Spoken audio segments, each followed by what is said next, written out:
E aí, pessoal, tudo bem com vocês? Professor Eurico aqui. Hoje nós continuamos a unidade 1, né? Porém a parte 2, e hoje a gente vai tratar um pouquinho sobre os planos e eixos de movimento, ou planos e eixos anatômicos, né? Mais uma vez, né, já é um conceito, né, uma habilidade provavelmente adquirida por vocês na anatomia, então hoje a gente vai dar uma revisada geral, porque são coisas importantes para a gente dar continuidade nessa disciplina de biomecânica. E lembrem-se que sempre, né, ao final, peço para vocês entrarem ali no link que eu vou enviar do Google Forms e fazerem os exercícios ali, as questões de estudo, de fixação, né, as questões, a avaliação formativa ali, para que vocês, né, vejam o quanto vocês entenderam sobre aquele conteúdo, sobre aquele conhecimento ali, tá bom? Bom, então, no mais, é isso daí, bora começar a aula. Bom, pessoal, como eu falei para vocês, agora a gente vai tratar um pouquinho dos planos e eixos aí de movimento, ou planos e eixos cardinais, né? Basicamente, nós temos três tipos de plano. Um quarto plano, que ele não é um plano verdadeiro, tá? Porque ele é a combinação de dois outros planos. E a mesma coisa acontece para os eixos. Então, basicamente, planos que eu tenho verdadeiros: plano sagital, plano frontal e plano transverso, ou plano transversal também, a mesma coisa, tá? Nas imagens aqui à esquerda, vocês percebem, né, quais são os planos, né? Então aqui nós temos plano sagital, plano frontal e o plano transverso.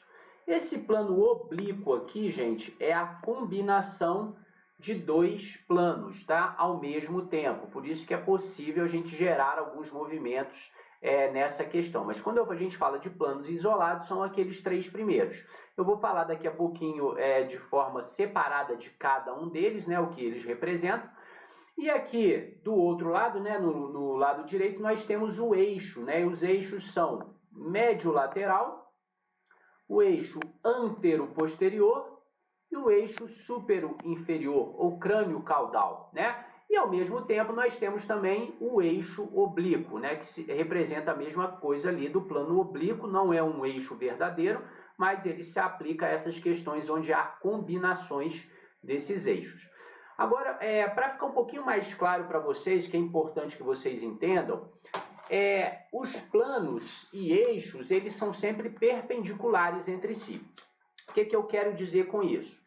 Imagine que esse controle remoto aqui seja o plano, tá? Então, se eu estou falando de plano sagital, é um plano que está nessa direção. Ele corta o meu corpo em metades, né? Ao meio aqui, metade direita e esquerda, tá?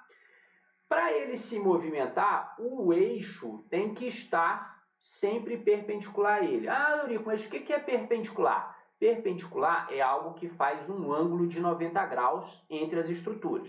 Então, se o plano está assim, o eixo ele tem que estar assim, tá? Em qualquer altura que você quiser aqui, tá? Ó, mas ele tem que estar exatamente assim, ou seja, um está na vertical, o outro tem que estar na horizontal. Por quê? Porque imagine que o eixo é um parafuso. Você veio aqui e parafusou isso daqui. Quando você parafusa isso daqui, o único movimento possível é aqui, ó, para frente e para trás. Não dá para eu torcer aqui, senão eu quebro o parafuso. Então entrou aqui, nesse sentido, tá? Os movimentos vão acontecer nesse sentido. Ah, e se o plano estiver assim, né, oblíquo? Mesma coisa, ó, perpendicular, fazendo um ângulo de 90 graus, não importa em qual altura aqui, tá? Mas aí o movimento vai ser só aqui, ó. Então, é você entender o eixo como a dobradiça e o plano como o segmento, né? Ou o eixo como o parafuso e o plano como o segmento que vai se movimentar. E aí você consegue entender quais são os movimentos que vão acontecer em função desses planos aí e eixos diferentes, tá bom? Mas então lembrando, se o plano é sagital, o eixo é médio-lateral. Sagital, médio-lateral, né? Ou látero-lateral. Também pode utilizar essa nomenclatura em alguns livros, tá? Se o eixo é frontal, o frontal ele vai cortar seu corpo aqui, ó, como se pegasse pelo lado da sua orelha, né, te dividindo em metade anterior e posterior. O eixo tem que ser aqui, ó, antero-posterior, tá? Por quê? Para fazer esses movimentos aqui, ó, sempre perpendicular. E o outro, que é o eixo transverso ou transversal, que é o único plano que nós temos aqui, desculpa, né? Se o plano é transverso ou transversal, o único plano horizontal que nós temos, para ficar perpendicular, ó, ele tem que vir aqui, ó, supero-inferior, ou crânio-caudal, mesma coisa, tá? E aí os movimentos são as rotações. Bom, vamos falar um pouquinho, né, mais de cada um desses planos isoladamente para vocês entenderem melhor. Primeiro que a gente vai tratar aqui é o plano sagital. Se o plano é sagital, então lembre-se, o eixo é médio-lateral. Como eu falei para vocês, o plano sagital ele divide o nosso corpo em metades, né? Direita e esquerda. E aí, geralmente, os movimentos acontecem no sentido do plano. Então, se vocês observarem aqui, ó, nessas figuras aqui da esquerda, o que está de azul ali está representando o plano. E aqui, ó, veja os movimentos, ó, flexão, extensão aqui, ó, na cabeça, hiperextensão. Se eu estiver falando de cotovelo, flexão, extensão de cotovelos, né? Então, movimentos flexão e extensão. Então, geralmente, esses são os movimentos que acontecem nesse plano. Para isso acontecer, lembra que eu preciso de um parafuso ali, né? Ou seja, olha lá, ó, essa barrinha aqui, ó, está representando o parafuso, né? Ou seja, está girando em torno daquele eixo, daquela dobradiça, tá? Então, plano sagital, os movimentos vão acontecer nesse sentido, tá? Com o eixo médio-lateral e os movimentos acontecer geralmente flexões, extensões, hiperextensões, depois a gente vai dar alguns exemplos. Bom, se eu estiver falando agora de plano frontal, lembrem-se que eu falei para vocês, o plano frontal ele me divide em metade anterior, lembrem-se do conceito lá da primeira videoaula da unidade 1, anterior e posterior, me dividiu ao meio. Se o plano está assim, então o eixo tem que vir aqui, ó, de frente para trás, ou seja, ele é antero-posterior. Então, os movimentos, né, acontecendo aqui, ó, são as abduções, as inclinações, né, lateral para um lado para o outro, né? Então, isso tudo aí, abdução e adução, isso tudo são movimentos que vão acontecer no plano frontal. E é só entender, olha o eixo, tá vendo o eixozinho pequenininho aqui, ó, no queixo dele, ó? O parafuso entrou aqui. Se o parafuso entrou aqui, ó, eu giro aqui, ó, para um lado para o outro. Eu não posso girar para cima nem para baixo, não, eu quebro o parafuso. O eixo, né? Ombro, mesma coisa. Ó. Não sei se vocês conseguem visualizar bem meu ombro aí, ó. Mas entrou o parafuso aqui, ó, move para um lado para o outro. Assim como está representado aqui na figura que vocês estão vendo ali, tá bom? Então lembrem-se, plano e eixo são sempre perpendiculares entre si. Além disso, nós temos agora o único eixo, o único plano, desculpem, né? Que ele é horizontal, ele é conhecido também como plano horizontal, que é o plano transverso ou transversal. Nesse plano, ele te divide em metades, superior e inferior, ou o segmento que você está analisando em metade superior e inferior. Então, o que está representado aqui, ó, em azul, são os planos, ó, plano horizontal, plano transverso. Para que ocorra movimento aí, ó, olha a posição que tem que estar o eixo, olha o parafuso, tem que estar aqui, ó, crânio caudal, supero inferior, né? O parafuso tem que estar assim. Se o parafuso está assim, os movimentos que vão acontecer nesse plano, gente, geralmente são rotações. Então, essas rotações aí vão ser possíveis por conta dessa característica de planos e eixos que acontece aí. Então, vai ser supinação, pronação, rotação para a direita, rotação para a esquerda, enfim, né, tem uma série de movimentos aí, né, rotação medial, rotação lateral, é uma série de rotações aí possíveis quando a gente analisa esses movimentos, tá? E lembrando, plano horizontal, o eixo vai ser supero-inferior, tá? O plano transversal, eixo supero-inferior. E a gente ainda tem, pessoal, o plano oblíquo. Como eu falei para vocês, ele não é um plano nem um eixo verdadeiro, mas ele é uma combinação. Então, por exemplo, nesta figura aqui, ó, nessa primeira figura que vocês estão vendo aqui, ó, vamos analisar isso daqui, ó.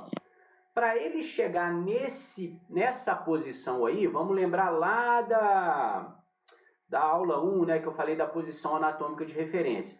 Primeiro, a palma da mão dele está voltada para o ventre dele, né? Na posição anatômica, ela fica voltada para frente. Então, a gente já percebeu que se ele estivesse na posição anatômica, ele estaria em algo mais ou menos aqui assim, ó. Para ele chegar naquela posição, o que teve a acontecer? Primeiro, aconteceu uma adução, né? Adução é quando você aproxima para a linha central do seu corpo. Também teve que acontecer uma rotação medial, né? Porque, lembre-se aqui no ombro, ó, ele está para fora, ele teve que girar para dentro e ainda teve que acontecer o quê? Uma flexão aqui no ombro, ó. Por que teve que acontecer uma flexão? Flexão é esse movimento aqui, ó, para frente, tá? Por quê? Porque se ele não faz essa flexão, ele, na posição anatômica de referência, ele bate aqui, ó, no lado do corpo dele. Então, para que acontecer isso, ó, teve que ter uma flexão, uma rotação, né, medial ali no ombro e também uma supinação aqui no antebraço. Daqui a pouquinho eu vou falar para vocês uma diferença importante. E, além disso, ele fez uma adução aqui na articulação do ombro. Ou seja, são movimentos combinados, então precisou combinar aí plano sagital, plano frontal, esses eixos para isso acontecer. O mesmo acontece nessa situação aqui, ó. Então, quando você tem essas combinações, isso vai acontecer, tá? Antes de eu seguir o slide, deixa eu fazer uma explicação aqui para vocês que é importante, que é o seguinte, as pessoas às vezes confundem isso, tá? Sobre rotação no ombro, né? Rotação medial e lateral de ombro e supinação e pronação do antebraço. Gente, então olha aqui para mim. Deixa eu ficar aqui, fica mais fácil para vocês visualizarem. Ó, aqui eu estou na posição anatômica de referência, tá? Então minha palma da mão está voltada para frente. Se eu giro só aqui, mas não aconteceu nada aqui, ó, o giro está sendo aqui à altura do cotovelo, isso é supinação e pronação. Ó, supinação, palma da mão para frente, pronação, palma da mão para lá. Mas veja que aqui, ó, meu cotovelo está paradinho aqui atrás, ó, supinação, pronação, meu cotovelo continua lá atrás. Só que agora, quando eu quero fazer um giro aqui, ó, cotovelo veio aqui para fora, ó, girei para cá, cotovelo veio aqui para dentro, ó, veja que o cotovelo está mudando. Aí o movimento é no ombro. Então, ó, olha a diferença disso, que é rotação medial, rotação lateral na articulação do ombro, de supinação, pronação. Supinação, pronação. Rotação medial, rotação lateral. Uma acontece em nível de cotovelo e a outra acontece em nível de ombro, tá? Mesma coisa vai acontecer lá embaixo no quadril, mas no ombro aqui, o cotovelo é muito mais visível, mais marcante, né? A mobilidade é maior, então fica mais fácil de vocês entenderem, tá bom? Bom, mas vamos voltar para a parte aqui da nossa aula. Bom, então seguindo, gente, ainda falando aí desses planos e eixos, existem os movimentos complexos, né? Algumas articulações no nosso corpo, elas permitem esses movimentos complexos, né? A gente conhece, dentre elas aí, uma delas é a circundação ou circundução, tá? É como se você criasse um cone imaginário ali, né? Que permite ali, você faz um desenho no ar ali, como se fosse um cone imaginário. Isso daí só é possível em alguns tipos de articulação que elas têm mais mobilidade, né? Elas se movimentam. Então, a circundução, por exemplo, ela é a combinação de abdução, flexão, adução e extensão. Então, ela mistura esses três movimentos ao mesmo tempo e faz a circundução. Então, por exemplo, aqui na articulação do ombro, eu consigo fazer esse movimento de circundução. Quando eu pego lá a base da minha coluna lombar, e faço um movimento aqui, ó, no tronco, eu consigo, aqui no meu dedo, ó, eu consigo. Algumas articulações que têm mais mobilidade me permitem esse tipo de movimento. Outras não. Por exemplo, aqui no cotovelo eu não consigo fazer circundução, tá? Porque eu não tenho tanta mobilidade aí. Aqui, basicamente, eu faço um movimento de flexão e extensão. Se eu for olhar de movimento importante, né? Existem pequenos movimentos ali na articulação do cotovelo, né? De pequenas rotações e tal, mas de importante, relevante para que aconteça um movimento articular, né? Falando de osteocinemática, é flexão e extensão. Então aqui não tem como eu fazer outros tipos de movimento. Então, na próxima aula, quando eu falar para vocês sobre osteocinemática, artrocinemática, né? Na próxima aula ainda não, vai demorar mais uma aula para frente, mas daqui a pouquinho, quando eu falar para vocês de osteocinemática e artrocinemática, a gente vai entrar um pouquinho nessas questões aí para vocês entenderem como que as articulações se comunicam, né? Qual é essa relação que ela tem entre elas, para vocês entenderem esses tipos de movimentos que acontecem aí. Bom, pessoal, por hoje é só. Mais uma vez, né, convido vocês a irem lá nas questões, né, reforçarem o seu conhecimento aí, testarem seus conhecimentos sobre o que foi dito hoje.